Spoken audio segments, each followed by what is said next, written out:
Bonjour à tous, ravi de vous retrouver dans la taverne pour un nouvel épisode. On s'approche de la fin de cette phase aller qui nous aura fait rêver depuis le mois d'août. Et le FC Lorient vient d'arracher un superbe match nul dans le temps additionnel sur un but de... Oui, c'est vrai, c'est lui. Vos oreilles sont propres. C'est bien Bamba Dieng qui marque à nouveau pour le FC Lorient. Tiens, on pourra se poser la question, c'était quand son dernier but pour le FC Lorient? Au parc. Tu penses que c'est son dernier but là? Ouais, Où il rate un contre 1 lancé à 50 mètres et il le remet miraculeusement au fond? Il me semble que c'est ça, je peux me tromper, mais... D'accord. Bon, eh bien écoutez, on va débriefer ce petit Toulouse-Lorient en compagnie de Raph, vous l'avez entendu, salut mon Raph. Salut à tout le monde. Et Pierrot qui est là également. Salut. Et nous avons décidé de placer cet épisode sous le signe du positivisme. Et oui, le dernier épisode, et nous avions eu un petit peu la dent dure avec notre FC Lorient, mais qui aime bien, châtie bien. Nous avons donc décidé d'inverser la vapeur. Poupe à bâbord, ce qu'aurait dû faire le capitaine du Titanic. Poupe à bâbord, avant qu'il soit trop tard. Nous allons uniquement être positifs aujourd'hui.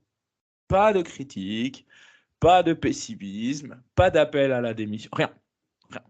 Positivisme. Alors, on va commencer par le positif. Il se trouve que ce match, nous étions présents tous les trois, messieurs. Un avant-match plutôt qualitatif avec un très bon cassoulet, Pierrot.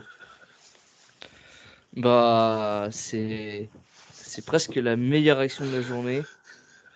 Moi, j'ai bien aimé la petite cuisse de canard en double pivot au milieu de l'assiette et la petite saucisse de Toulouse qui déborde sur son côté gauche là.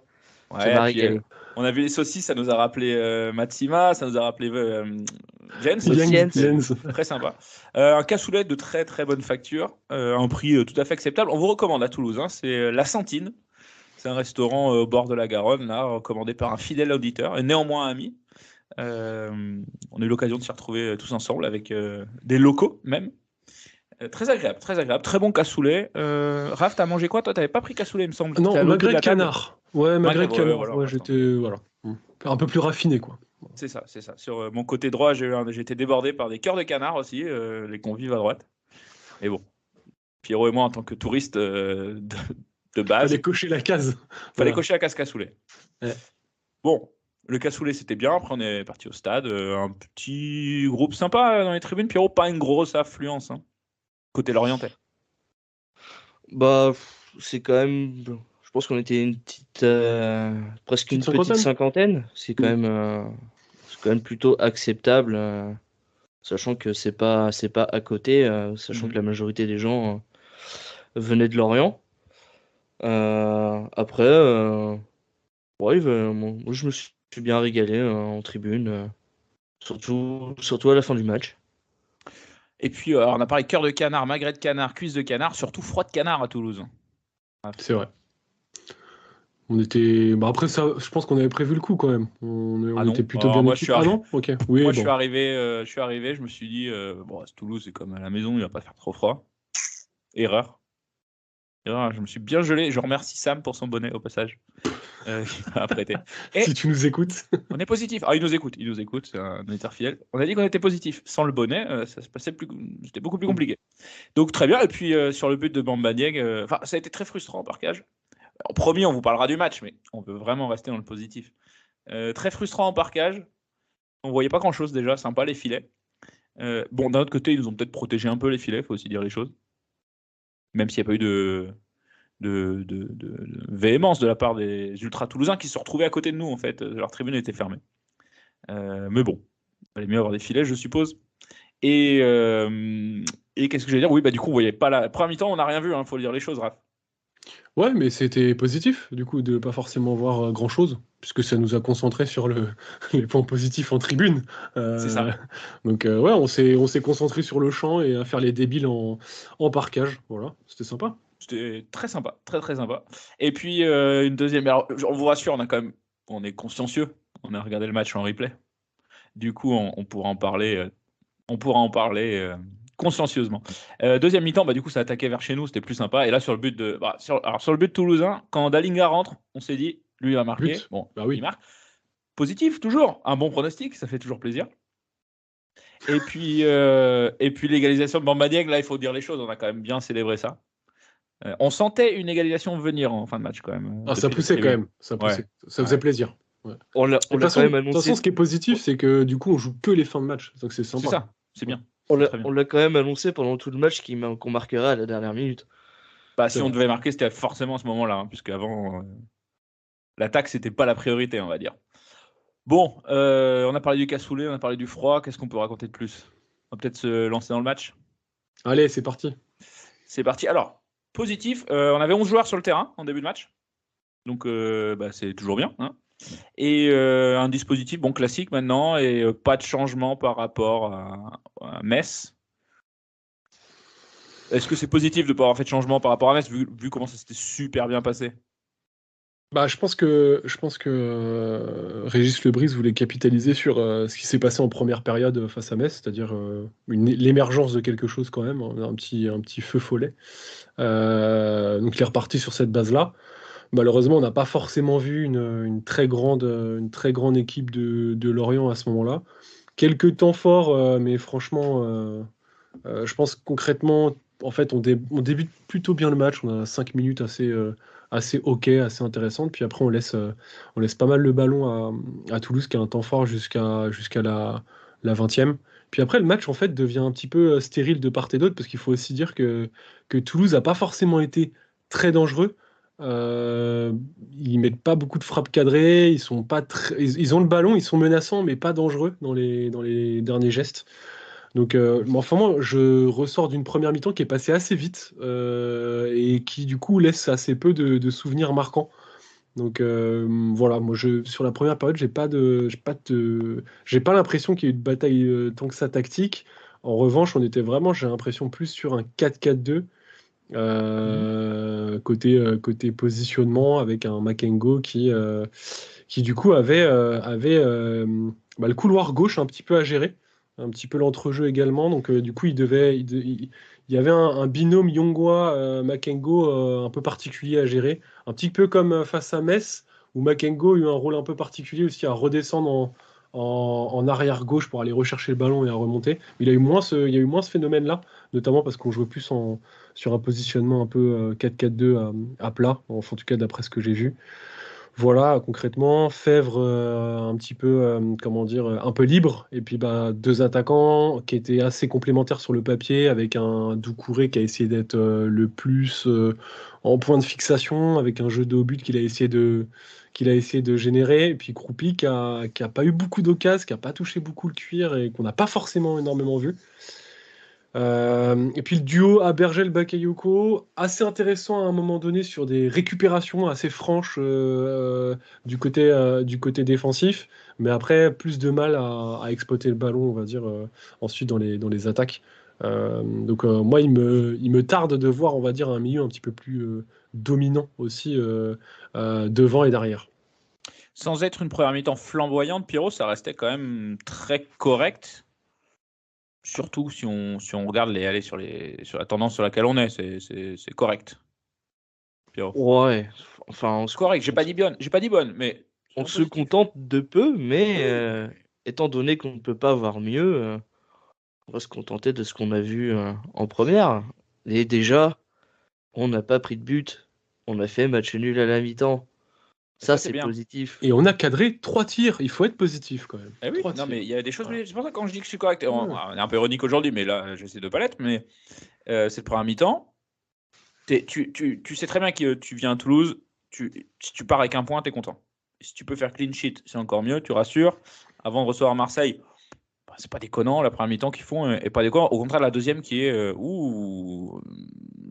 des points d'amélioration possibles. On va le dire comme ça. Première mi-temps, j'ai pas trouvé ça déconnant. Grosse occasion très tôt dans le match. Ouais, dès la première minute. Ouais, c'est ça. Hein. Et puis bonne prestation en première période de Vogo quand même, parce qu'il allait en chercher 2 ou 3 quand même. Il faut garder en tête. Vogo fait plaisir. Vogo qui a la chance de se faire applaudir à chaque début de rencontre. Donc il a une cote de popularité assez importante auprès des ultras et des sympathisants lorientais.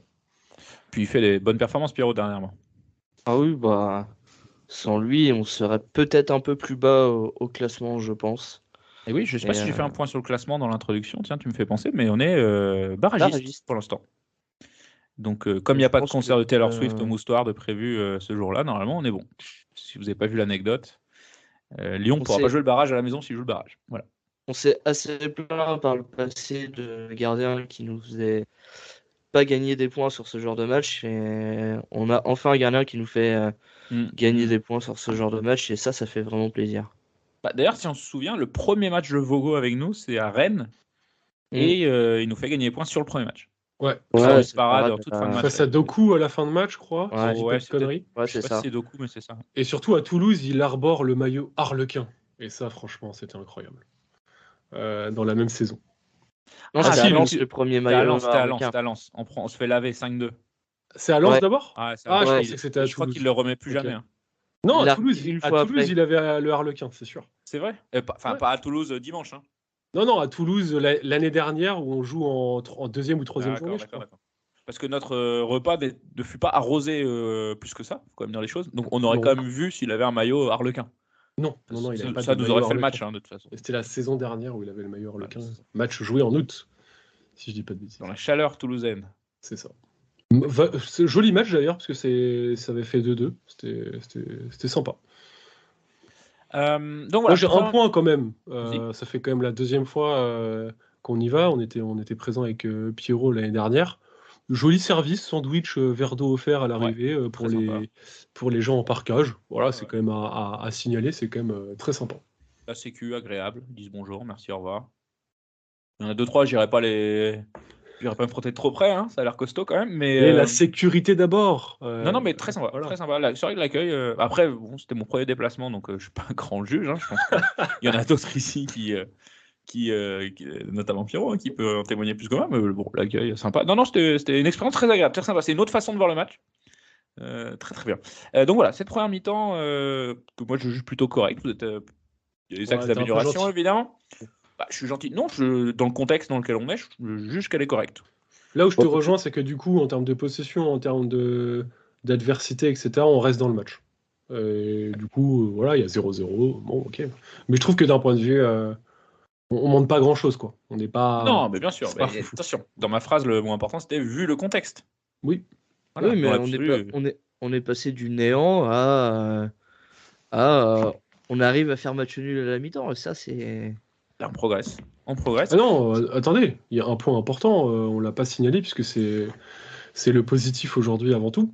C'est l'énergie et l'agressivité de Montassar Talbi avec 2 gros tacles laser. Et oui. Du coup, sur cette première période, si je dis pas exactement. 2 gros tacles, il le prenait jaune sur le premier, c'était pas un scandale. Hein. Donc il pouvait tout à fait prendre rouge à la mi-temps. Mais mine de rien, je pense que c'est aussi symbolique tout ça. C'est pas anodin, comme tu aimes à le dire, Raphaël. Il montre aussi qu'il en veut. Montassar Talbi qui est quand même pas dans son prime cette saison, il faut aussi redire les choses. On est plus proche du Montassar Talbi qui jouait pas en Italie que du Montassar Talbi de l'an dernier. Et aussi il montre les crocs et ses tacles aussi. Je pense que ça fait passer des messages, ça montre que la défense se reconcentre, se remobilise plutôt. Et c'est vrai que c'est des signes qui ne trompent pas. On parlera d'un autre signe qui ne trompe pas, c'est la remobilisation après le but toulousain. Mais mi-temps,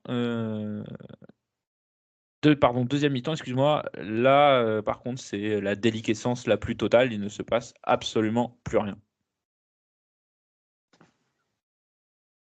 Mais, toutefois, nous tenons un petit peu avant de prendre un but. Excusez-moi, j'oubliais, parce que j'étais négatif là, pardon, excusez-moi. Mais toutefois, Pierrot, nous tenons quand même 70 minutes sans prendre de but. Est-ce que ça serait... Non, j'allais dire que ce serait pas un record, mais non, on a fait un clean sheet au parc, donc... Mais ça faisait bien longtemps qu'on avait pas enchaîné autant de minutes sans prendre de but. Et ça, comme on le rappelle dans cet épisode, ça c'est positif. On va l'appeler Lance Armstrong cet épisode, tellement il est positif. Ou Bjarneris. Ah bah Bjarneris, on a parlé de Bjarneris à table avec un ami toulousain, du coup ce sera l'occasion.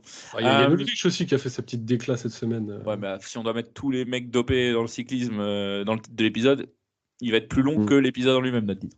Donc voilà, donc on tient quand même, mine de rien, et c'est pas anodin, on tient, excusez-moi, je me rappelle plus, ouais, c'est à la 70e qu'on prend le but de Dalinga. Quand il rentre... Sur un temps fort, en plus, d'ailleurs. Fin de temps fort toulousain. Oui. Ouais. Dalinga qui rentre, bon, on se doute qu'il va avoir envie de marquer, forcément. Hein, c'est son boulot déjà pour commencer. Puis il sort du banc. Il n'était pas prévu d'être sur le banc. Il n'a peut-être pas aimé. Et il marque sur une perte de balle de Laurent Abergel, qui ne fait pas un très grand match, mais c'est bien la preuve qu'il est humain, si on doit avoir du positif. Perte de balle très, très, très évitable, on va dire. Ouais, évitable. Après, à sa décharge, t'as la sensation qu'il a l'envie de ressortir le ballon vite, etc. Il se retourne, il essaie de crocheter et puis il perd le ballon un peu bêtement. Voilà. Bon, après, on peut évidemment lui tomber dessus, mais il y a eu tout. Enfin, je trouve que Laurent Abergel essaye vraiment d'accélérer le jeu quand même. Enfin, tant qu'il peut. Donc, c'est peut-être le seul aujourd'hui qui arrive à trouver de la verticalité à la passe, notamment pour aller abreuver Fèvre ou en essayant de trouver notre ami Doucouré. Et puis, ce but, ça a mis fin, on va dire, à l'hégémonie toulousaine, puisque du coup, à partir de là, allez, après 5 minutes, le temps de se remettre de nos émotions, on a eu un temps fort qui s'est dessiné progressivement avec plusieurs coups francs, plusieurs tentatives aux abords de la surface. Et puis ça a fini par rentrer. Et puis avant ça, il y a eu quand même plusieurs changements du coup. Donc je pense qu'il faut qu'on en parle. Oui, encore une fois, et ça fait quand même plusieurs matchs que ça arrive. C'est la suite de changements lorientais que vient le but de l'adversaire. Tout à fait, ouais. C'est vrai, parce que du coup, on se le prend 5 minutes après, je crois. Hein, un peu comme face à Metz. C'est ça. On fait rentrer des joueurs pour faire basculer le match et au final, C'est ça. On a Bamba Dieng et Benjamin Mendy qui rentrent à la place de Tchèque Doucouré. Donc, Tchèque Doucouré, n'importe quoi. Cyriné Doucouré. Pardon. Tu as fait la même erreur que moi la semaine dernière. Donc, Dieng Doucouré, c'est du poste pour poste. Mendy Makengo. Là, on change quand même un petit truc. J'ai l'impression qu'il passe à 5 à un moment derrière. En fait, presque, sauf qu'en fait, Mendy a joué plus haut que Yongwa, ce qui m'a un peu surpris. Mais du coup, si, Mendy jouait. Oui, non, bien sûr, mais ça me surprend pas outre mesure. D'un point de vue profil de Mendy, tu te dirais qu'on a joué presque à 5 derrière, mais en fait, non, il était milieu gauche, clairement. Oui, mais Mendy, on l'a surtout vu devant, de toute façon. Ouais, c'est ça. Ouais. D'ailleurs, c'est lui qui se procure peut-être une des plus grosses occasions à un moment donné en dehors du but avec une frappe où il déclenche assez vite. Et donc voilà, changement à la 66e, voilà, juste après l'entrée de Thijs Dalinga, d'ailleurs. Et Dalinga qui va marquer 5 minutes plus tard. On est à la 71e. Encore une fois, les changements, est-ce que c'est un impact? Est-ce qu'il y a un lien de cause à effet, vous pensez? Ça peut toujours déstabiliser du coup l'équipe. Qu'est-ce qu'on perd sur les changements et qu'est-ce qu'on gagne? On gagne de la profondeur. Et surtout de l'adaptation tactique, tu vois. C'est vraiment, on a eu l'impression qu'on passait à 5, qu'il passait à 5 derrière. Oui, alors moi je trouve pas, franchement, que j'ai pas trop la sensation. Moi je trouve surtout que du coup tu perds un point d'appui qui est Doucouré et t'as plus ce profil là devant. C'est pas le jeu de Dieng, c'est pas le jeu de Kroupi. Du coup tu joues plus sur les côtés, t'as un Mendy qui est là en position de centre, mais du coup le problème c'est que Kroupi et Dieng, en fait sur des centres au cordeau, c'est moins le profil aussi pour couper des gros centres, pas des passes en retrait. Hein. Et puis après, moi, je trouve qu'il faut retenir aussi le positif. On fait que ça aujourd'hui. La fulgurance, le trait de génie de notre ami Gédéon Kaloulou, qui nous a gratifié d'un magnifique coup du foulard à l'entrée de la surface de réparation. Ça, je me suis régalé. Merci. Ça, c'était peut-être le geste du match.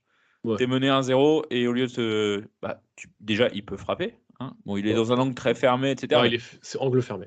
Ouais, mais il y a mieux à faire qu'un coup du foulard qui part à mi-hauteur, on va dire. Là, ça joue simple, quoi. Il revient à l'essence du football, quoi. Non, mais voilà, puis il pense aussi aux supporters. On se régale pas trop la chic depuis le début de saison, on va pas se mentir. Donc là, c'est devant nous. C'était devant nous. On a plaisir. Ah oui, plaisir. En plus, on l'a pas du tout insulté pour ce geste. Donc vraiment aucun problème. Non, mais surtout que la finalité, le centre est merdique. Il faut aussi se le dire. Ah, mais Mais, oui, oui. mais bon, Si c'est ça fait coup du foulard l'intention qui tribune, compte. pardon. C'est l'intention qui compte, voilà. Si c'est coup du foulard lucarne, bravo. Enfin, il n'y a pas de. C'est ça. Pas de souci. C'est plus rare, on va dire. C'est pas commun. Et puis, on va pas se mentir, quand on a encaissé le but là, il y a eu un grand moment d'abattement en Ouais, marquage. Probablement un très grand moment d'abattement pour tout le monde qui regardait ce la match. fatigue. Pour ceux qui n'ont pas été abattus avant, en fait, par C'est ça. 70 minutes, enfin la deuxième mi-temps surtout, très, très, très, très compliqué. Eh bien, silver lining, l'équipe n'est pas abattue. Au contraire, elle se remobilise. Et ça veut dire beaucoup dans le contexte. On pourrait avoir des joueurs qui ont la tête sous l'eau et qui lâchent, qui baissent les bras. Et ça, Pierrot, on l'a pas vu. Au contraire, on a vu après le but une équipe qui va de l'avant et qui cherche des solutions. Oui, alors déjà, ça c'est positif. Et puis, on est quand même une équipe qui réagit sur les 10 dernières minutes depuis 2 mois. Donc, si on commence tous les matchs à la 80e et qu'on les termine à la 95e, on est un peu plus haut au classement. Là, pour le coup, je pense que c'est surtout il y a 30 minutes d'absence complète en deuxième mi-temps qui nous font mal. Je pense que le match, on l'a commencé comme il fallait. Ouais, Vu le contexte, vu notre niveau. Hein.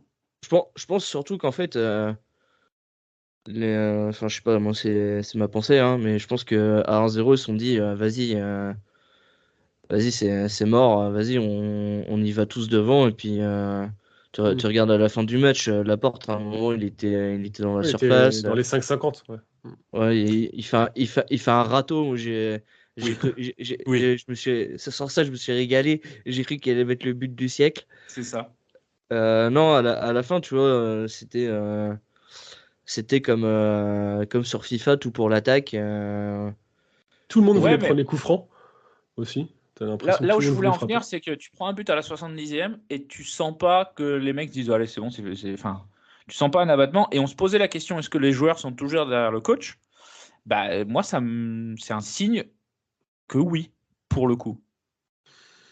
Bon, après, je sais Hmm. pas, est-ce que c'est Bah, l'orgueil? je pense qu'il y a quand même de l'orgueil de pas perdre non plus, tu vois. Je pense que personnellement, les joueurs ont un orgueil de pas perdre et de vouloir gagner. Je pense pas que. Ouais, Mais non, peut-être mais bien qu'ils sûr, sentaient qu'il y avait mais la place aussi. ce serait pas la première fois dans l'histoire du foot que les mecs disent bon, c'est bon, on fait couler le coach, laisse tomber. Après, il y a un autre truc quand on entend Yvon Vogo à la fin du match expliquer qu'il est super content, il est presque dithyrambique quand il voit Dieng marquer. Peut-être qu'ils se disent aussi, voilà, on a envie de faire fonctionner le bon vieux Dieng, etc. Et que du coup, allez, au moins pour lui, on essaye de le faire fonctionner, essayer de le faire marquer, etc. Moi, je pense qu'il y a une autre entrée aussi. J'ai pas trouvé l'entrée non plus incroyable, mais je trouve Si, je l'entrée sais de de qui. Si. Ponceau. Ah non, je pensais que tu allais. Ouais, Ouais, vas-y. je trouve l'entrée de Ponceau relativement intéressante, Ouais. notamment dans notre jeu, beaucoup d'activités. Encore un peu mou, encore un peu de temps dans les duels, il en a perdu beaucoup, mais je trouve que plus C'est un genre de d'activité que duel. Bakayoko, quoi. Ponceau, c'est pas un hasard si l'an dernier, il régale beaucoup plus. Oui, mais parce qu'il jouait plus haut. Voilà, et puis il est dans un autre. On avait une autre philosophie aussi. C'est compliqué pour lui de jouer en ce moment. Mm. Le Et rythme aussi. autre entrée, il avait un peu disparu de la circulation. Vince Le Goff qui re-rentre et qui fait pas une entrée dégueulasse du tout, bien au contraire. Et on prend des points avec Vincent Le Goff. N'en déplaise aux grincheux. Mais c'est bien que voilà, Régis là, voilà, il nous remet du Laporte, il nous remet du Le Goff. Donc finalement, on pouvait penser qu'il avait blacklisté des mecs ou qu'ils avaient mis au placard. Bon, c'est bien Bon, aussi après, il pour a la fait 10 minutes, quoi. Il a remplacé ouais, Yongwa qui ouais, était ok. cramé, mais bon, oui, c'est bien. Mais c'est bien pour. Il avait peut-être d'autres options tactiques à mettre en place. Il a fait Je pense que c'est rentrer. bien pour le groupe. Laissez-moi être positif. C'est bien pour le groupe, je trouve, pour la vie de C'est groupe. bien pour le groupe. Il y a une autre facette que j'ai bien aimée C'est aussi une dans ce match. secte maintenant, la taverne, tu sais, c'est bien pour le groupe. C'est bien pour le J'ai groupe. j'ai bien aimé que Régis Lebris a appris de sa défaite de la semaine dernière et qu'il n'ait pas fait entrer Gerbich et Dieng en même temps. Alors, oui, parce qu'on n'a pas fait d'épisode après Metz, là. Donc, Adrien Garbich et. À rejouer. Le lobby a fonctionné, on va dire. Le lobby a fonctionné. Il Adrien revient. Garbich a rejoué. Et qu'est-ce que nous fait Régis? Il nous fait rentrer Dieng qui n'a pas joué depuis 3 mois. Il a joué 3 mois, il se blesse en août. Hein, donc septembre, octobre, non, allez, 3 mois, on va être gentil. Et Garbage qui n'a pas joué depuis. Tu mets deux mecs pas du tout en confiance, pas du tout les calmes. Allez, marquez. Ouais, allez-y, vas-y. Donc, bon, évidemment, ça n'a pas marché. Hein. Si vous n'avez pas vu le match, spoiler, ça n'a pas marché.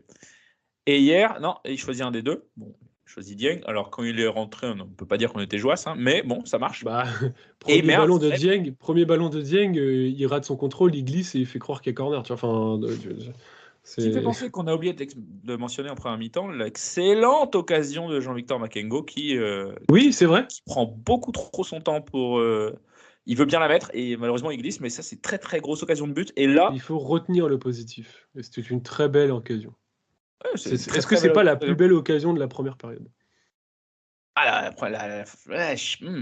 peut-être. Elle est même plus belle que. Ouais, peut-être. Ouais. Peut-être que la toute première frappe en début de match de Cyrine Doucouré. C'est possible. C'est possible.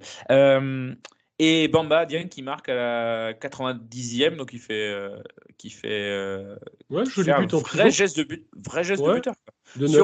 Sur une passe décisive de Théo Le Brise. Théo Le Brise. Donc finalement, est-ce que ce match à Toulouse n'était pas un peu la revanche des joueurs décriés par les suiveurs lorientais? Peut-être, mais voilà, Théo qui fait un bon pressing, récupère la balle, il la met direct, et vrai but de numéro 9 de Bamba Dieng. On espère que ça va le remettre en confiance.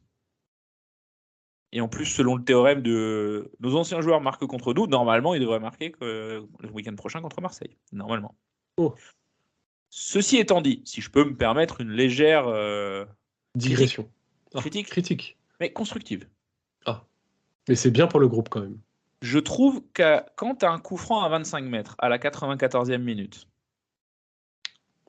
je trouve que le cadrer, ça aurait été une bonne idée.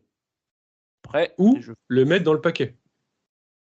Oui, enfin, pas l'envoyer en tribune, on va dire. Voilà. Bah, on l'a reçu, en fait, le ballon. Oui, oui. La bonne idée, c'est de ne pas jouer le sauveur dans ces moments-là, quoi. Voilà, parce que... Non, mais on t'en voudra jamais de mettre un ballon dangereux dans la surface qui rebondit et qui peut toujours trouver une jambe, un pied, etc. Là, en fait, il n'y a rien à faire. Tu rates ton geste technique, ça part au-dessus. Rideau, quoi. Parce qu'il y avait Le Goff à côté de lui. Et t'avais aussi c'était pas un coup franc pour un gaucher. Mendy a demandé, mais voilà, c'était pas à fond pour un gaucher. Mais en fait, c'était compliqué. Il était quand même assez près. Fallait la passer au-dessus du mur.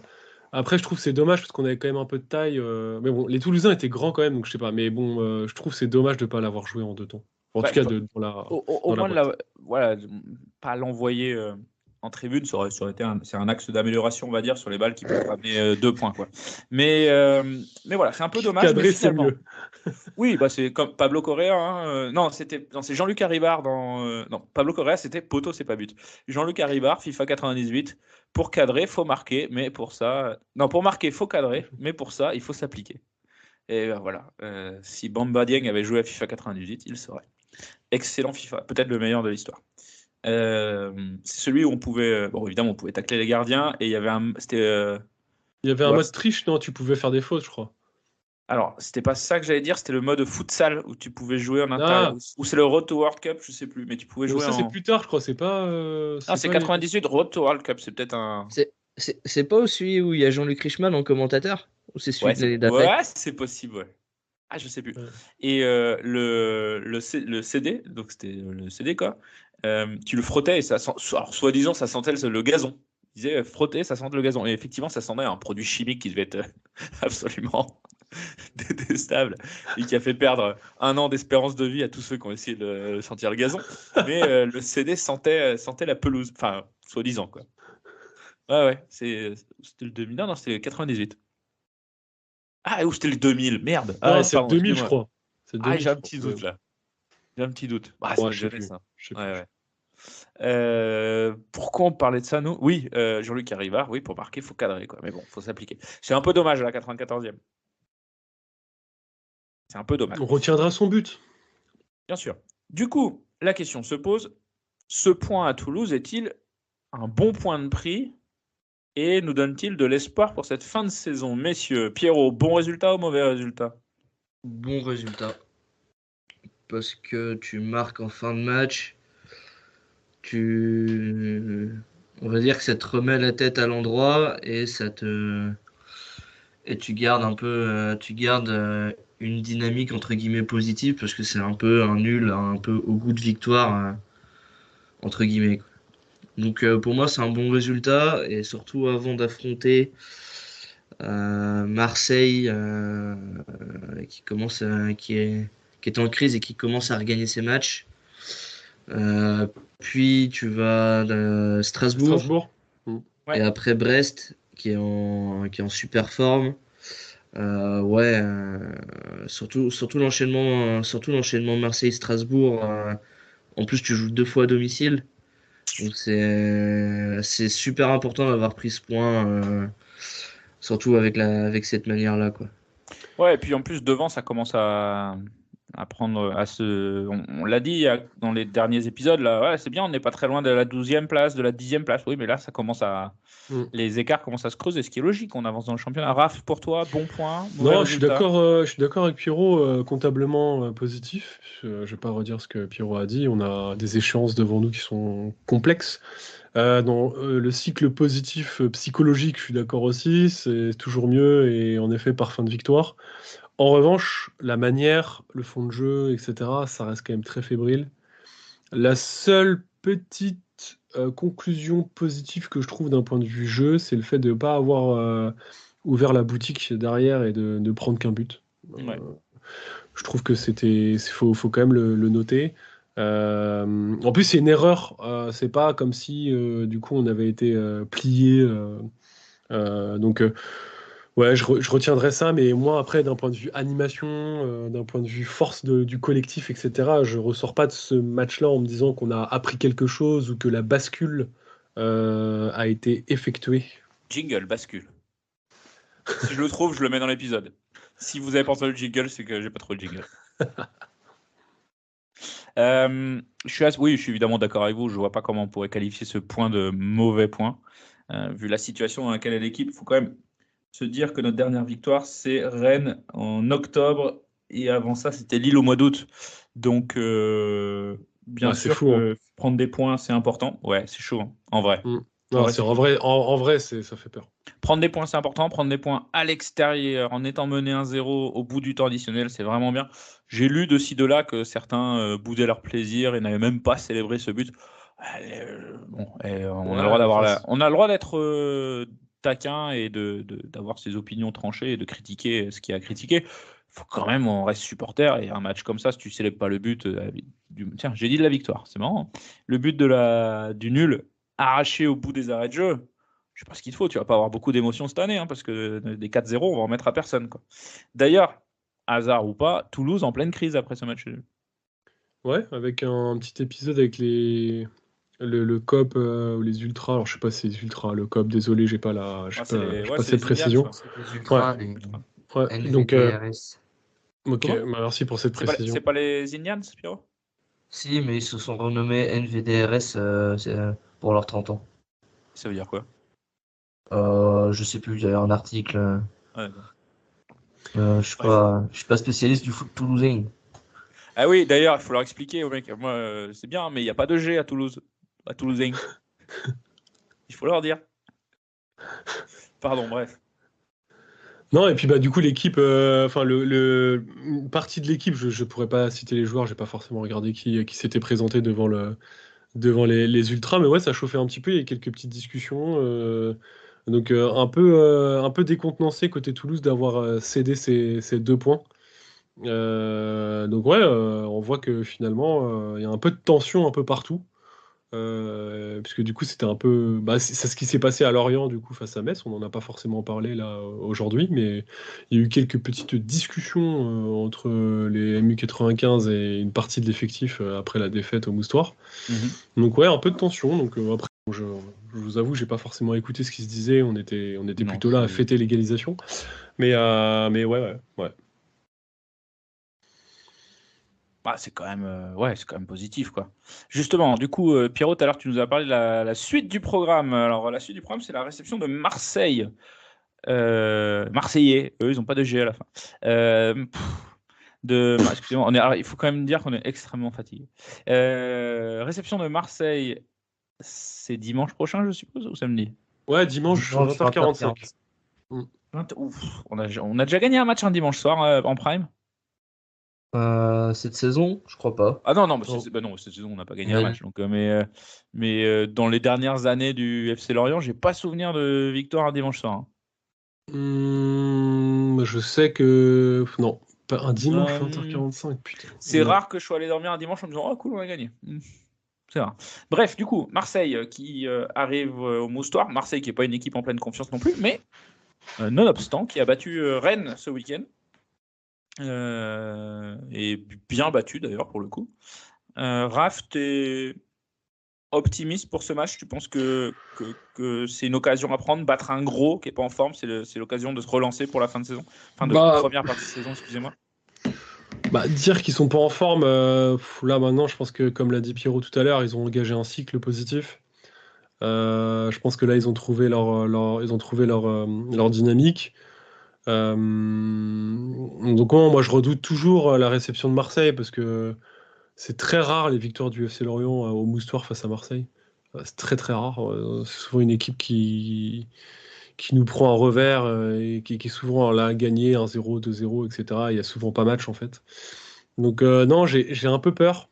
J'ai un peu peur. J'ai presque plus peur qu'on en prenne pas mal, plus qu'on arrive à être performant dans le duel face aux Phocéens. Franchement, je sais pas. Je sais pas trop quoi en penser parce que j'ai l'impression qu'offensivement, on risque de pas du tout exister en fait. C'est ça qui me fait super peur. Et que du coup, on assiste à peut-être une opposition très unilatérale.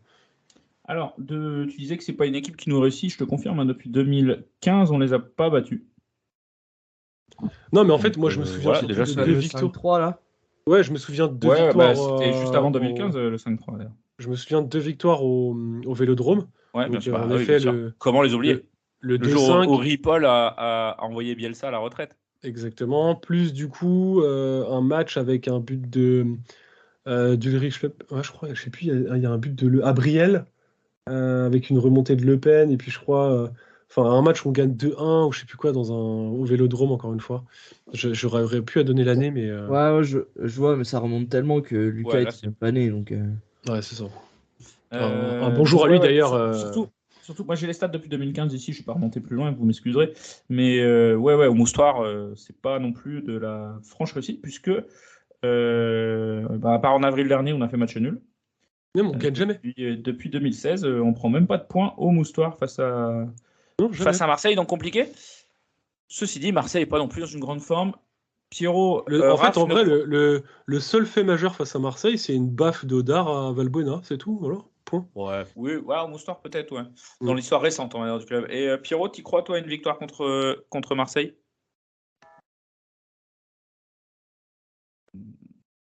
On a perdu Pierrot pour une petite seconde.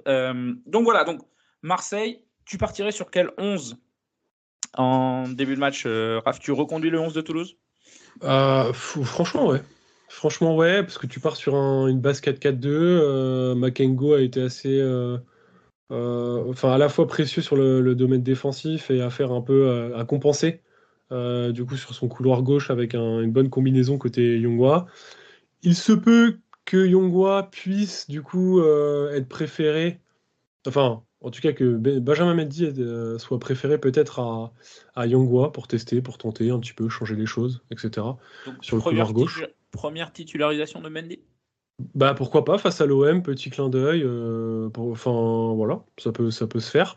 Est-ce que notre dribbleur fou, Gédéon Kaloulou, va garder son couloir droit? Je sais que Pierrot milite pour une pige de notre ami Silla sur ce couloir à un moment donné. N'empêche que, je t'interromps, excuse-moi, parce que tu me fais penser. On demandait le retour de Garbage, on l'a eu. On demandait dans le podcast le retour de Kaloulou, on l'a eu. On demandait dans le podcast le retour de la défense à 4, on l'a eu. Régis, il faut pas hésiter, appelle. On discute. Non, mais sinon, il peut venir aussi. On fait ça gratos. On peut l'inviter aussi. Alors, les résultats sont pas. Ah oui, d'ailleurs, oui. Oui. Nous, après, s'il dit oui et qu'il vient pas, aussi, c'est compliqué. Tu seras en train de dire que notre coach actuel aurait dit oui et ne serait pas venu à notre micro? Oui, mais la saison est encore longue. Je dirais qu'il ne tient pas ses paroles. Non, disons que Non, mais soyons positifs. il a peut-être pas envie de venir dans une condition comme ça, c'est compréhensible. Mais disons que Kalulu, le retour, on avait demandé quand même, parce qu'on voyait bien que notre côté droit était quand même pas folichon, même si Kalulu a pas fait un début de saison extraordinaire, faut se dire des choses. S'il est sur le banc, c'est pas non plus un hasard. Non. Donc Pierrot se demandait si on reconduisait le même 11. Toi, de ton côté, tu ferais quelques changements? Doucouré, pour moi, faut stop le football. C'est encore le joueur le plus dangereux en première mi-temps pour le FC Lorient. Ouais, je te trouve dur, franchement, sur Doucouré. Il a pas démérité sur ce match-là. J'ai trouvé beaucoup plus propre qu'à l'accoutumée. Ouais, d'accord. Et franchement, c'est difficile, je trouve, de lui tomber dessus sur ce match-là, alors qu'un Croupi a été beaucoup plus fantomatique, tu vois, typiquement. Donc, non, ouais, alors je vais même dire, c'est dur de tomber sur les attaquants sur ce match-là, tellement on venait pas pour marquer un but, quoi. Oui, aussi. Si tu regardes froidement le jeu, le projet, c'était quoi? Se rassurer derrière. Je pense que dans les 3 objectifs du match, il y avait clean sheet. Bon, on peut pas réussir tous les objectifs. Se rassurer derrière. Est-ce que c'est le cas? Je suis pas convaincu. Peut-être. Si tu prends qu'un but sur une erreur. Donc ça va avec clean sheet. Prendre un point, c'est fait. Et sur un malentendu, en transition, aller chercher la victoire. Bon, franchement, je suis pas convaincu que Croupi et Doucouré, on puisse leur tomber dessus maintenant. Je suis pas convaincu sur ce match-là. Non. Franchement. Mais moi, j'ai pas peur de dire que j'ai préféré le match de Doucouré à celui de Croupi sur tout. Oui, non. Bien sûr. Mais... ça relève rien à la valeur de Croupi, hein, mais c'est juste que dans ce contexte de match, etc., il a pas démérité de haut but.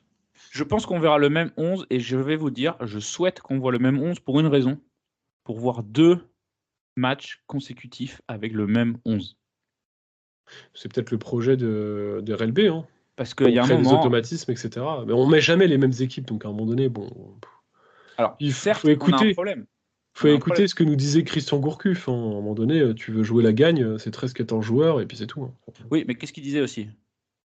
Groupe pro, t'as combien de joueurs dans ton groupe pro? Ah, mais il y a 30 joueurs. 21. 21, on a 30. On a 30.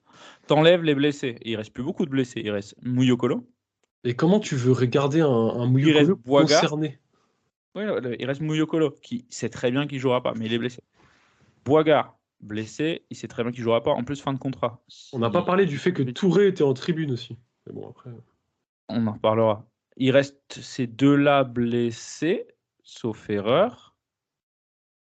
Donc ça veut dire que tu as un groupe de 28 joueurs pro. Innocent qui joue plus. Ouais, il est en groupe. Ouais, mais bon, il a quasiment t'as Igor Silva qui a disparu, t'as Mouyokolo qui joue pas, t'as Isaac Touré qui commence à découvrir la cave du club. Silla qui a joué au Havre et puis disparu. T'as Silla. Pardon, j'oubliais. Dans les blessés, pardon, oui, parce qu'on a quand même Tozin qui est blessé.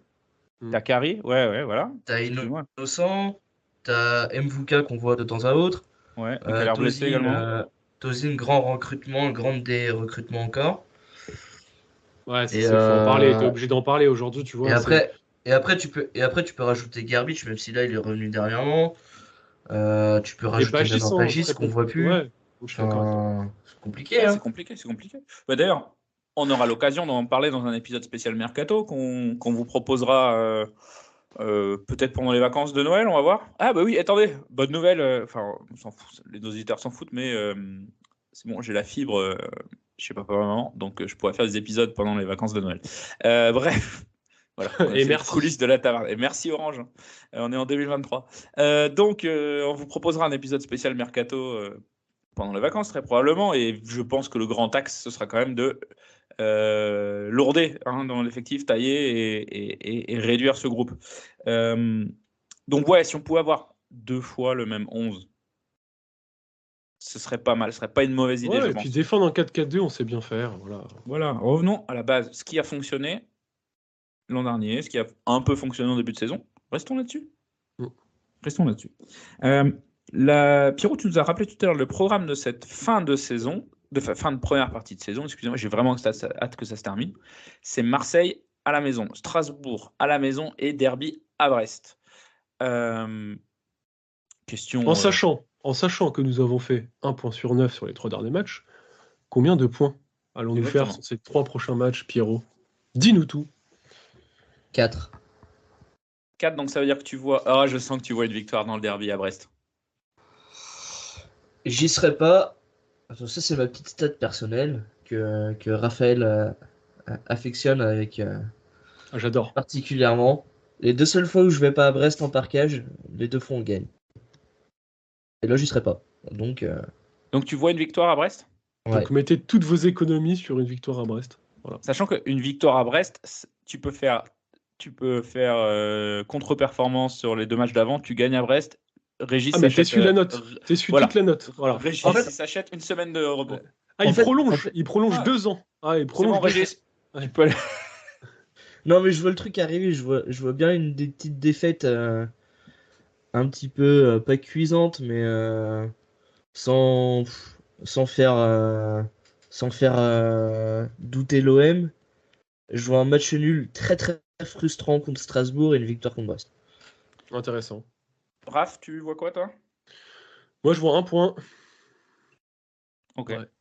Voilà, je pense Strasbourg. Moi, je vois 3 points. Je pense pas qu'on batte Marseille. Je pense pas qu'on aille gagner à Brest. Brest, il faut quand même voir le début, la première moitié de saison qu'ils font. C'est costaud. Je pense pas qu'on puisse aller gagner là-bas. Mais par contre, si on n'est pas capable de gagner l'équipe de Patrick Vieira, qui a l'air d'être, et attention, je pèse mes mots, dans le top 3 des plus grandes fraudes au poste d'entraîneur du football français, et pas à la 3e place, sachant que le numéro 1, c'est le GOAT absolu, c'est Laurent Blanc. Je pense que déjà que Régis s'est fait out-coacher par Laszlo Bologna en 2023, parce que tu te fais out-coacher par Laszlo Bologna à l'époque où il est à la Rennes et tout, il n'y a pas de honte. Hein. Il n'y a pas de problème, Laszlo, c'était du top. Mais bon, en face de lui, c'était Farouk Azibedjik, enfin, c'était pas du Guardiola en Ligue 1, quoi. D'accord? Donc, tu te fais out-coacher par Laszlo Bologna en 2023, parce que c'est ce qui s'est passé, hein. C'est exactement ce qui s'est passé. Régis, tout allait bien, c'était pas ouf, mais voilà, changement. Laszlo, il fait pas de problème. Changement derrière, et on vous lave à la maison. Donc, tu te fais balader par Laszlo Bologna en 2023. Déjà, tu dois mettre en question tes capacités d'entraîneur. Mais si en plus, derrière, il y a Patrick Vieira, qui est quand même... Enfin, c'est une fraude, ça, mec. Il est pas bon. Pierrot, je te vois opiner du chef. Strasbourg, je sais pas comment ils ont autant de points et être devant nous. Je regarde les matchs, j'ai pas les mots tellement que tu regardes, t'as juste à regarder un peu sur Twitter les suiveurs un peu strasbourgeois et tout. Les mecs, ils en peuvent plus. Bah, c'est-à-dire que nous, on a été quand même très très mauvais. C'est bien. Enfin, si on est derrière Patrick Vieira, c'est quand même chaud. Donc, tu peux pas te faire humilier 2 fois à la maison en un mois. Tu peux pas. Régis, il a sa dignité. Il paraît qu'il a un petit peu d'orgueil. Bah, c'est quand même l'occasion de le montrer. Donc voilà. C'est Je le pense moment, que Strasbourg 3 points et pas plus. Puis, enfin, même à titre personnel, s'il y a aucune victoire sur ces 3 matchs, ça va commencer à suer du cul pour lui, quoi. Enfin, Ah, bah là, oui. il y a sujet direct, je pense. Enfin, là, c'est. Parce que ta place sera forcément dans les 2 derniers. Et puis attention, hein, Lyon, ça reste quand même Lyon. Pour peu qu'ils mettent un entraîneur qui arrive à mobiliser un groupe de 15-16 joueurs, à dégraisser cet hiver, tac, pim, pim, pim. Mais il y a Clermont qui passe devant, je pense. Clermont, depuis le Mm. day one, ils savent qu'ils vont jouer le maintien. Ils sont matrixés, ils sont dans cette optique. Pascal Gatien, il sait faire. L'an dernier, il est très conscient que l'an dernier, c'était un miracle et que ça ne se reproduira pas. Je pense qu'ils étaient conditionnés pour ça. Nous, on était en train de dire, alors, je veux l'Europe et tout. Nous, les premiers, attention, nous, les premiers. Régis a dit, virez-moi clairement, tout ce beau monde là parce qu'on va faire mieux maintenant avec mes gars. Bon. clairement, avant la trêve, ça joue Lille, Marseille, Rennes quand même. Ouais, mais non, mais ce que je veux dire, c'est que tu prends 0 point là, t'as chaud aux fesses. Ouais, c'est sûr. Mais soyons sérieux, Strasbourg, on doit les balader à la maison. On les écrase 1-0, mais enfin, c'est bon, quoi. On verra. Et si par miracle, tu prends des points contre Strasbourg et contre Brest, voilà, tu relances la machine. Tu peux ouvrir le foie gras à Noël. T'as plus qu'à mettre les pieds sous la table. C'est beau. C'est beau.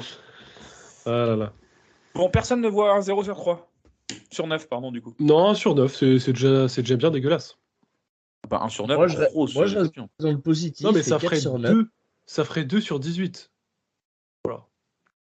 Ça ferait 2, parce qu'on est à 1 point sur les 9 derniers matchs. Tout à fait. Non, c'est pas possible ça. Perdu Clermont, perdu Metz, match nul Toulouse. 1 sur 9. Ah, sur les 9 derniers points à prendre. Je Ah t'ai dit oui. sur les 9 derniers matchs, je comprends. Ah non, bah, je dis 1 sur 9 sur les 3 derniers matchs, Ouais, bah, plus voilà. 1 sur 9 sur les... Je t'ai demandé sur les 9 derniers matchs, tu m'as dit oui. Bah, Ah je non, vérifie. sur les 9 Non, derniers bah, du coup, j'ai ouvert Optarafa et j'ai cru que les données étaient fraudulées. Fraudulées. Frelaté. Oui, voilà, frelaté. Non, mais t'inquiète. Pas comme le petit Ricard qui a accompagné le cassoulet avant le match, qui était ouais, très bien. Un petit peu d'eau, un petit peu trop d'eau. Ouais. Et après, c'est moi qui l'ai servi, l'eau, donc je peux m'en prendre qu'à moi-même. Voilà ce qu'on pouvait dire sur ce qui nous attend au mois de décembre. Bon, on rigole, mais quand même, c'est pas glorieux cette première partie de saison. On aura l'occasion de faire le bilan de la première partie de saison et le bilan du mercato. Évidemment, quand ça, mon Raph? Lors du Fairy Time. Alors, je n'ai pas la date en tête de la clôture du mercato. Moi non plus. Ça doit être quelque chose comme le 31 janvier, comme d'hab. Ouais, alors je sais. Après, ça change. Peut-être 23h. Ouais, je sais pas, je sais plus. Alors, des fois, c'est le 1er février. Alors, Ouais, bon, ils sont chiants. Bon, de toute façon, on aura l'occasion de vous. De toute façon, vous connaissez, vous êtes au rendez-vous, mais on fera un petit Fairy Time. Et comme on vous l'a dit, pendant les vacances, on va se caler un petit moment là entre deux gueuletons pour se faire un petit épisode spécial mercato. On vous proposera nos solutions pour sauver le FC Lorient. Et cette solution, Pierrot, dis-moi. 31 janvier, il se termine. 31 janvier. Ben, on se retrouve le 31 janvier dans le Fairy Time. Ça tombe quel jour, ça? J'espère que c'est pas un vendredi ou un samedi parce qu'il y aura C'est personne. un mercredi. Oh, c'est Très magnifique. bien. C'est magnifique. Les planètes sont alignées. Ça va être un Fairy Time de légende, on peut déjà vous le dire. Quand on va signer un nouvel entraîneur à minuit, ça va être sympa. La solution peut-elle venir, Pierrot, d'un joueur qu'on aurait prêté cette saison? Tu as fait un petit bilan sur Internet. Sur Internet, oh le vieux. Sur Twitter. Sur les internets, tu as fait un petit bilan sur Twitter des prêts. Est-ce qu'on peut se replonger dans les différents joueurs prêtés? Ouais, alors, cette saison, on a prêté 5 joueurs. Donc, j'ai commencé avec des joueurs qu'on n'a pas vus sous le maillot lorientais, hors un match amical, il me semble. Et encore, je suis même pas sûr. Je crois que si. Taoufik Ismaël, qui est prêté au BK Beveren en D2 belge. Je crois que le FCL sait même plus où il est, quoi. Mais bon. Non, mais ce qui est ouf, c'est que Pierrot, j'ai appris ça grâce à toi, il a une option d'achat. Ouais, j'ai lu ça qu'il avait une option d'achat. Donc, si on peut s'en débarrasser d'un joueur qu'on ne compte visiblement pas sur lui, je suis pas contre. Cependant, il joue beaucoup, et ça, quand je vais comparer aux autres joueurs qui sont prêtés, il a au moins le mérite de jouer, lui. Vuka jouait beaucoup. Alors, oui, non, mais il joue beaucoup, mais ça donne quoi?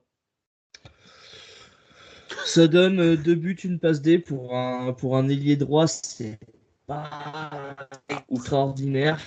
Après, j'ai jamais regardé un match du BK Beveren de ma vie, donc je ne pourrais pas commenter exactement, mais j'avais envie de regarder un peu les temps de jeu des différents joueurs.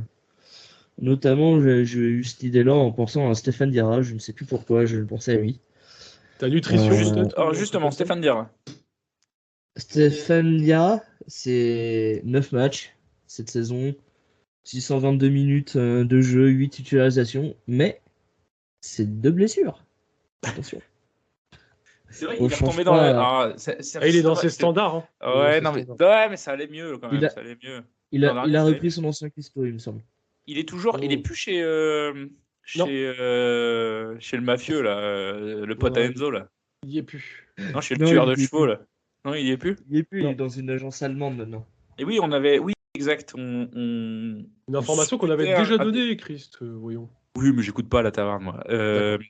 On l'avait annoncé, on pensait qu'il allait partir en Bundesliga c'est vrai. Ouais, au final, il est En, prêté à en Saint-Etienne. De Bundesliga, attention. Hein. Clem Trob, c'est pour toi la prononciation.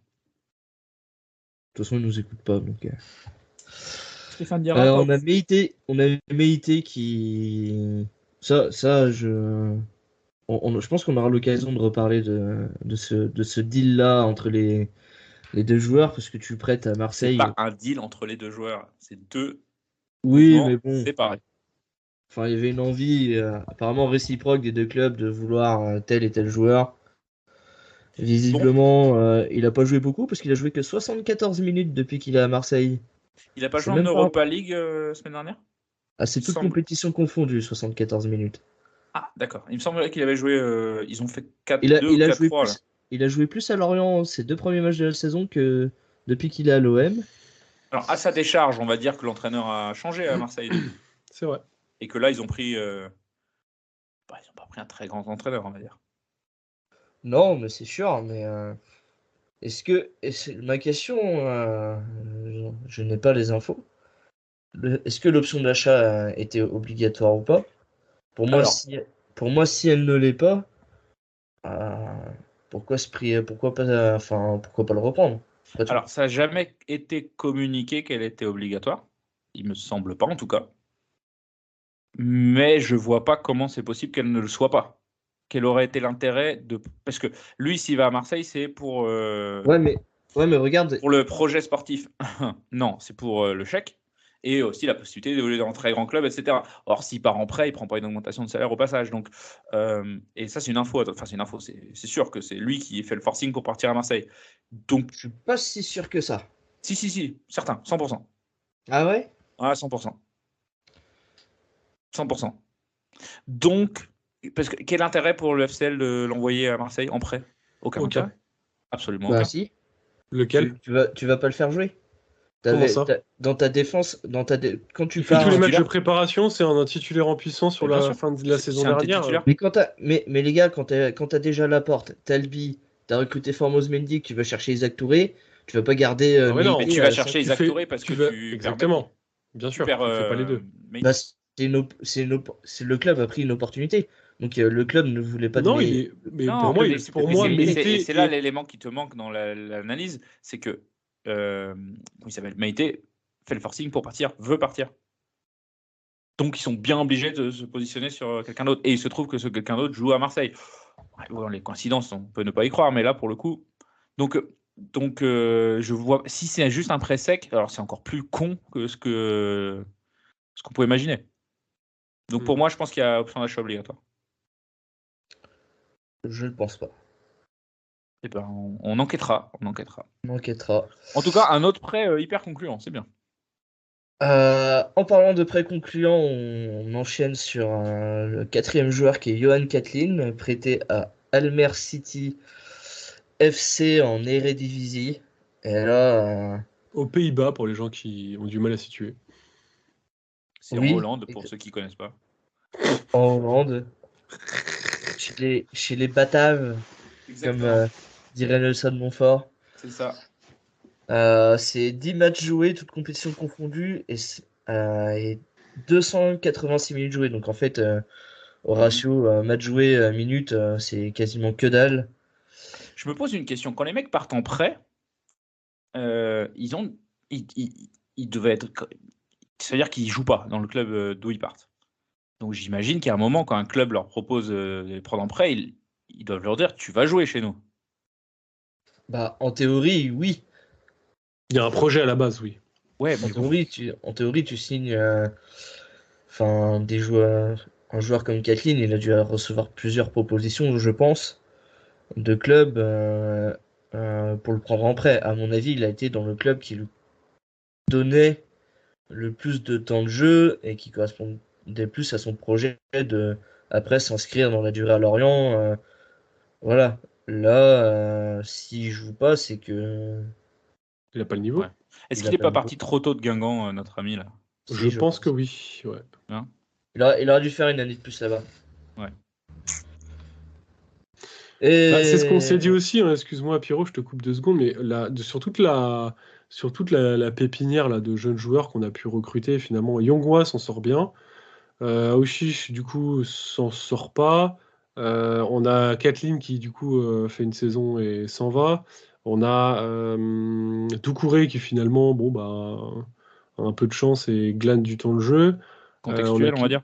Ouais, on a qui d'autre? On a un autre joueur, j'ai un trou de mémoire. Kari. Bah, toute la Norway Connection, là. Ouais, mais Vuka, c'est moins jeune, je crois. Ouais, Mvuka, il a 18 piges, non? 18, Ah ouais? 19. bah oui. Ah oui, il est jeune, hein, Mvuka, Aussi hein. jeune? Ah ouais, t'es sûr? Ah, j'aurais dit plus, tu Ah vois. oui, il joue avec les espoirs en Norvège, donc il a Ah ouais, moins. d'accord, excuse-moi. Ok. Ah ouais, Mvuka, il est super jeune, je crois, hein. Vuka, 21 ans. C'est un 2002. Ah ouais, Trop vieux pour Lucas. c'est ça. Non, c'est vrai que Beaucoup de quand tu paris et pas regardes de grandes réussites, quoi. c'est plein de petits joueurs assez jeunes que tu espères post-former. Pour l'instant, c'est quasiment que du flop. Parce que Kari, il est très gentil et quand il joue, il est performant, mais le problème, c'est qu'il se blesse tous les 2 matchs, Non, quoi. mais il fait pas assez de minutes, c'est clair. C'est comme Bakayoko, il est pas encore au niveau physique, là. Il s'est encore blessé contre Toulouse, Bakayoko. Mais ouais, mais en fait, à un moment donné, on peut pas avoir la moitié de l'effectif qui, du coup, a un pépin physique tous les 3 matchs. C'est pas possible. Beaucoup de paris cette saison Et Bah, t'en as Enfin, pas cette un saison, seul. sur ces dernières Non, mais t'en as pas deux un dernières seul saisons. qui prend. Dieng, heureusement, il a marqué Non, mais non, dimanche. attends, on va pas. Excuse-moi. On va pas dire que Dieng c'est réussi pour l'instant. C'est pas parce J'ai qu'il a pas dit marqué ça. contre Toulouse. Ah oui, non, mais je sentais une pointe de Non. nuance dans tes propos et ça Ah non, pas m'énerve. du tout. Je dis si tu exclus le but de Toulouse, on peut pas dire qu'aujourd'hui ce soit une franche réussite. C'est très compliqué. Adrian, bon voilà, on va pas refaire des. Makengo, bon là, il reprend un peu de temps de jeu, il essaie de trouver une place, mais bon. c'est Pas pas une pour réussite défendre non plus. Adrian, mais au moins son dernier prêt, lui, il l'a réussi. À Valenciennes, oui, c'est vrai. Ouais. Euh, Non, Makengo, et c'est puis pas une réussite pour l'instant. Bakayoko, bon bah il a pris la place de titulaire. Je trouve pas encore que ça envoie des watts quoi. Mendy, il faut voir une fois titulaire ou deux ce qu'il peut apporter sur 80-90 minutes. Non, c'est pour des cadres, des tauliers ou des jokers aussi chers, c'est vrai que ça a du mal encore à donner plein C'est quoi potentiel. la dernière recrue dont on pourrait être satisfait à date aujourd'hui des performances? Bah, Mofi. Bon, Oh non, non. t'as le BM Vogo quand même. Oui, Ouais, Talbi, pardon, Talbi, excusez-moi. Ouais. Vogo. Talbi, Vogo, Vogo, Talbi, c'est sa Vogo. deuxième saison, hein. Donc Talbi, Vogo. Talbi, Vogo, c'est tout. En vrai. En vrai, Mais même Formose, là, il commence à faire de la merde. Talbi, Vogo. Ouais, je vois. Bah, Fèvre. C'est vrai. Non, si, t'es obligé de le mettre en Fèvre. T'es obligé positif. de le Oui. mettre, Fèvre, quand Si, même. si. Même s'il a une. Enfin, ça commence à se voir qu'il choisit les matchs, Fèvre. Non? Ouais, Enfin, je un veux dire, peu, après, il est. on a quand même eu Silence. l'entraînement avec Enzo l'an dernier. Là, c'est bon, Romain, c'est bon, on prend pas pour des jambons, quoi. Donc, ouais, Fèvre, Talbi, Vogo. C'est tout. c'est tout. Ouais. C'est pas extraordinaire sur une liste de combien de recrues? D'une bonne quinzaine de recrues depuis 2 saisons, hein. Mais plus. Si on prend tous les jeunes joueurs qu'on a recrutés, c'est bien plus. Ouais, je pense pas. Je sais pas. Bon, on en parlera dans l'épisode spécial Mercato. Et dernier joueur prêté. Le dernier joueur prêté qui a encore performé à l'heure actuelle en marquant contre Bordeaux, c'est Sambou Soumano. Il a marqué mardi soir, du coup, contre Bordeaux. Ouais. Ouais. Très beau but, hein. Et cette saison, c'est 17 matchs joués, 10 buts. Donc, Ouais, c'est pas mal. Hein. ça fait plus d'un but, un peu plus d'un but tous les 2 matchs. Ouais. Une passe D. Et encore, j'ai pas compté le but qu'il a mis tout à l'heure. Donc, 18 matchs, 11 buts. Quoi. Ah, c'est pas mal, hein, c'est costaud. Bah, c'est le meilleur buteur de Ligue 2, non? Alors, hier, il était 3ème quand j'ai fait Ouais. mes petits calculs. En marquant aujourd'hui, je crois qu'il est passé 2ème. D'accord. Soumano, qui, selon Transfer Market, est en fin de contrat. Le club n'a rien communiqué, mais West France avait annoncé une prolongation, Pierrot. Jusqu'en 2026. Voilà, donc... Faut prolonger. Moi, j'ai... Bon, 2026. s'il a déjà prolongé, non, on va pas prolonger, c'est bon, il est en 2026, on va pas le filer. Il est déjà prolongé, pardon, excusez-moi. Oui, selon West France, ouais, il était déjà prolongé, il a été prolongé. Donc, laissons-le finir sa saison là-bas, qui se régale. On rappelle qu'il s'était blessé à Rodez l'an dernier, lui, non? Non, c'était Mouyokolo. Muyokolo, tendon d'Achille. Muyokolo, ouais, Il avait joué pas mal à Rodez, il avait été beaucoup plus en difficulté la saison passée sur sa demi-saison. La Ligo, c'est dur. Hein. Il avait fait sa première partie de saison en Belgique à Eupen. Ouais, ça, il avait rien fait. Ça avait été un giga flop. Et à Rodez, il était beaucoup mieux sur la fin et ça se confirme avec son début de saison. Vous pensez pas qu'un mec comme Kathleen, il aurait beaucoup mieux fait d'aller en Ligue 2? Parce que va pas me faire croire qu'il n'avait pas d'offre de Ligue 2, qu'aller en D1 hollandaise, là, pourquoi? Pour dire que tu joues en D1, t'es aux Pays-Bas, mec. Bah. Aucune idée. Puis le problème d'aller en Hollande, enfin en soi, c'est pas un problème d'aller jouer là-bas. C'est la langue, quoi. Mais oui, déjà, la langue, elle est horrible. Puis, tu vas dans un club où tu parles pas la langue. Va t'adapter, tu dois tout adapter, t'es là que un an. Mais il n'y a pas une diaspora là de joueurs français. Si, ils sont 6 ou 7. Ouais, mais ça n'empêche pas. Si, il y a un énorme crew. Du coup, il y a le chouchou de Pierrot là déjà. Qui ça? Oui, il y a nous. Voilà. Ah, Villa, il est là? Il y a Thomas Robinet, il y a. Je sais plus qui il y a encore, mais ils sont 6 ou 7. C'est Thomas Robinet, c'est pas un joueur de foot, c'est un plombier, ton gars, non. Mais tu prends une dizaine de joueurs en prêt, les mecs ils en ont rien à foutre, ils sont là que pour un an. En plus ils parlent pas la langue. Ouais, voilà. Non, franchement, je sais pas c'est qui son agent, mais je crois que c'est le même que Régis Lebris d'ailleurs. Ah, dis donc. Je crois, hein, je suis pas sûr, à vérifier. Bon, du coup, on peut dire que sur les 5 prêts cette saison, on a quand même Soumano qui performe. Hein. T'as une vraie réussite. Seul prêt réussi. Je ne peux pas anticiper sur les questions des auditeurs, mais je suppose qu'il y aura une question sur Sambou Soumano, Pierrot? Pas forcément. Tout à fait, si, il y en a une. Okay, sur un éventuel retour au mercato. Avant de passer aux questions des auditeurs, un petit peu de promo. Allez. Ferry Time, donc le 31 janvier, on en a parlé. Mercato Show pendant les vacances. Et puis, on n'a pas fait de calendrier de l'avant cette année. Ouais, c'est triste quand même. Ouais, on est nul. On avait une série de 3 calendriers de l'avant et là, on a cassé cette série. Du coup, pour se faire pardonner, on s'est dit qu'on allait vous faire gagner un truc. Tu veux nous en dire plus, Raph? Non, on va garder la surprise, mais c'est un joli cadeau quand même. C'est pas mal. Au pied du sapin. Ça prend de la place au pied du sapin, mais ça fait du bruit, ça fait bip bip. Voilà, c'est ça. Donc c'est pas une voiture, attention. Hein. Non. Calmez-vous quand même. Et c'est pas Vincent Lagaffe non plus, parce qu'il fait du bruit. C'est vrai que le bip bip, il était. Voilà. Et je pense qu'il prend de la place, puis ça paraît un peu lourd. Il se met à chanter la Zoubida et tout, c'est horrible. Non, donc du coup, voilà, bip bip. Voilà. Donc voilà, on vous en dira plus très bientôt sur les réseaux sociaux. Restez à l'écoute. On a un peu tendance à exagérer, mais là, pour le coup, on se fout pas de votre gueule. Hein. Ça va être très sympa. Qu'est-ce qu'on avait maintenant? Les questions des auditeurs, très très nombreux. Juste avant qu'on passe aux questions des auditeurs, je voulais passer un petit merci aux quelques auditeurs qu'on a pu croiser ce week-end qui ont eu des mots très sympas. Donc, ça fait toujours plaisir. Voilà, c'est ça. Qu'ils en soient, encore une fois, parce qu'on les a remerciés sur place, mais qu'ils en soient encore une fois remerciés. Pierrot, à toi, passer aux questions des auditeurs, s'il te plaît. On était sur du Soumano. Doit-on rappeler Soumano de près cet hiver? Question de Antoine Gégat. Ah, Antoine, qui est parti bosser au Maine Libre, je crois. Exactement. Ça, si je dis pas de bêtises. Que l'on salue. Juste avant que, quand on parlait de Soumano, j'avais un avis très tranché. J'ai dit non. Faut dégraisser, faut pas faire venir des mecs. Et je me dis, si c'était pas c'est peut-être pas une si mauvaise idée que ça. J'en sais rien. Ah, si on peut leur filer Doucouré à prendre Soumano en échange, moi. Bon, on peut leur filer Tozin. Moi, franchement, ça dépend. Enfin, ça dépend de. Je pense qu'en fait, avant de se dire qu'il nous faut un Soumano, déjà réfléchissons au profil qu'il nous faut aujourd'hui et à qui tu fais partir.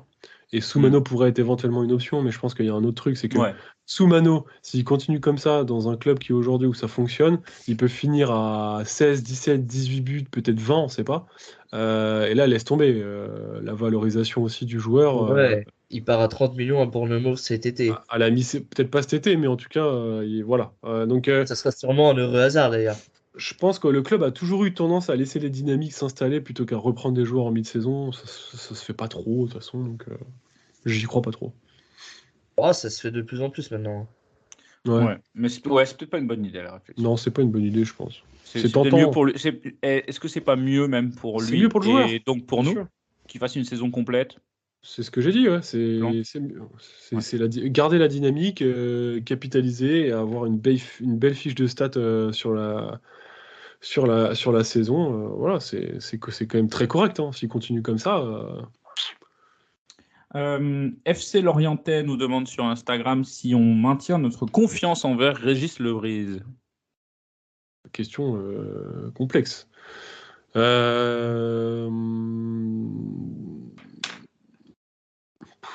C'est compliqué à répondre.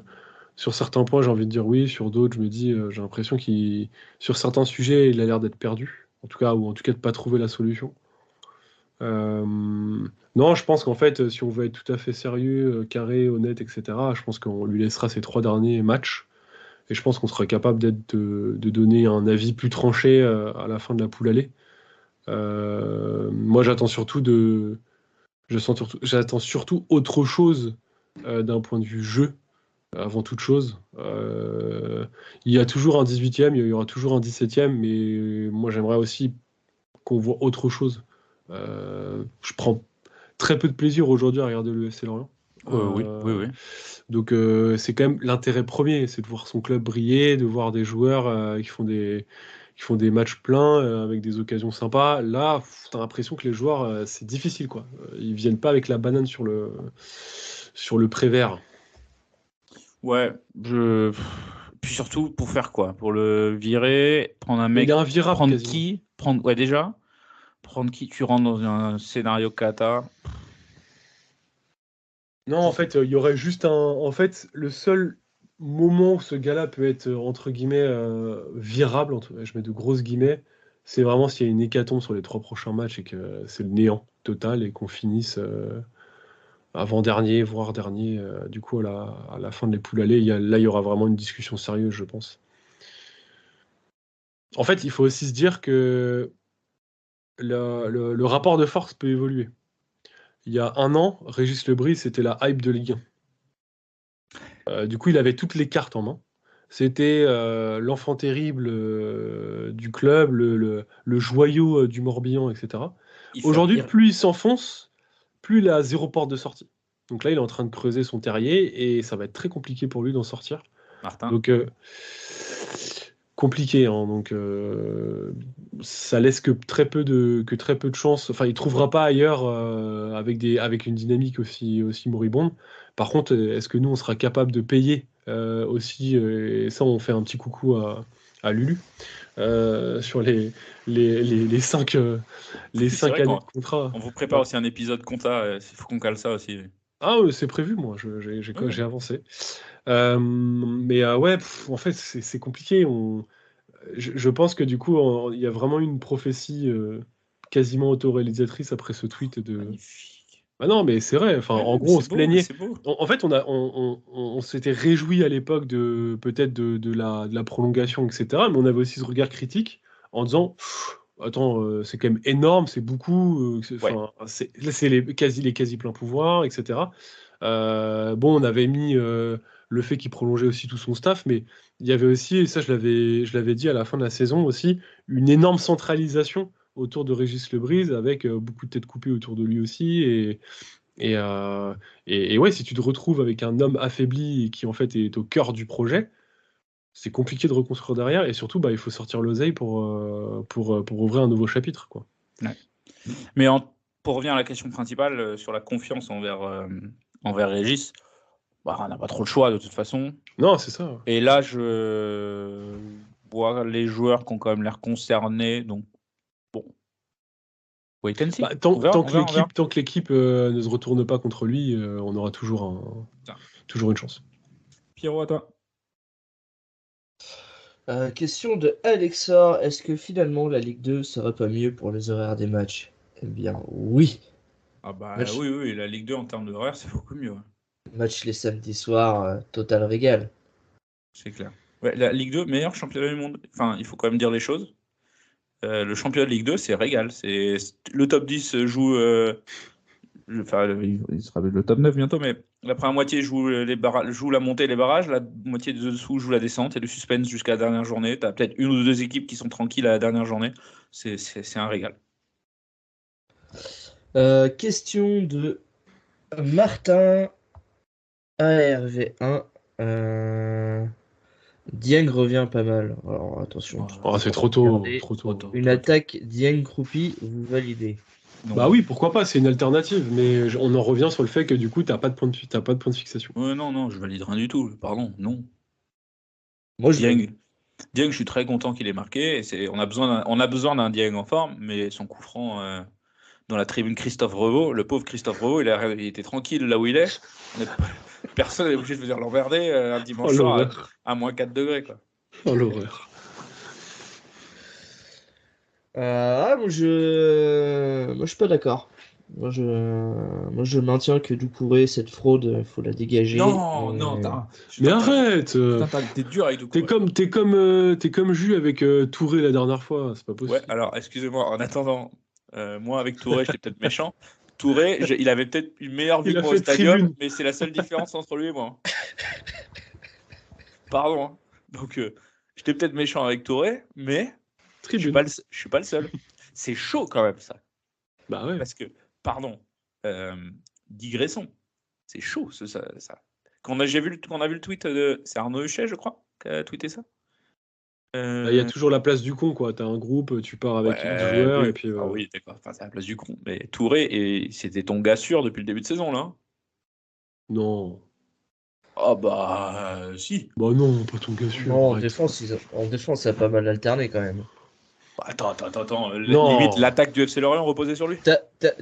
Oui, ça c'est vrai. C'est le gars sûr, le reste... Non, c'est quand même le troisième meilleur tireur du FC Lorient. Quand même. Donc... qu'ils le mettent en tribune. Alors moi j'ai fait bah oui, logique, mais voilà, c'est pas anodin. Est-ce qu'il te reste une question, Pierrot? Question de Limelop. Quel est le poste prioritaire à renforcer au mercato hivernal pour vous, les gars? C'est chaud ça. Non, j'en ai deux. Des joueurs de couloir pour percuter? Mais même pas. Pour moi, il faut un 9 polyvalent et un 9 complet. Et il faut un milieu de terrain, parce qu'aujourd'hui, ni Makengo, ni Bakayoko... Parce que là, on a surtout des 9 brouillés, quoi. Je suis pas sûr que d'aller chercher un énième 9 soit encore une solution. Mais toi, t'as envie de voir Adrien tous les matchs. Donc non, c'est pas une question de voir Adrien tous les matchs. T'as 60 attaquants dans l'effectif, t'en as aucun qui performe. Mais t'en as aucun qui garde le ballon. Je suis d'accord avec Pierrot. C'est systémique. Oui, c'est vrai. Non, mais sur ça, tu as raison. Ils sont pas capables de nourrir ton attaquant. Ton attaquant, tu peux mettre n'importe qui, ça fonctionnera pas. C'est pas une question de numéro 9. On regarde le nombre de ballons touchés, tout de même, c'est pas comme s'ils avaient 0 ballon, tu vois, sur la première. Mais regarde où il les touche, pardon, regarde. Oui. Oui, regarde les ballons que touchait Mofi. Pour moi, il manque des joueurs de percussion. Regarde où Mofi touchait les ballons sous l'air Pellissier. Ah ouais, mais bon. Oui, on peut aussi parler de où touchaient les ballons de Gignac en 2006 aussi. Ça résoudra pas le problème de on a 36 attaquants et qu'aucun ne performe, c'est pas un problème d'attaquant. Et puis il nous faut un joueur de profondeur aussi, quand même.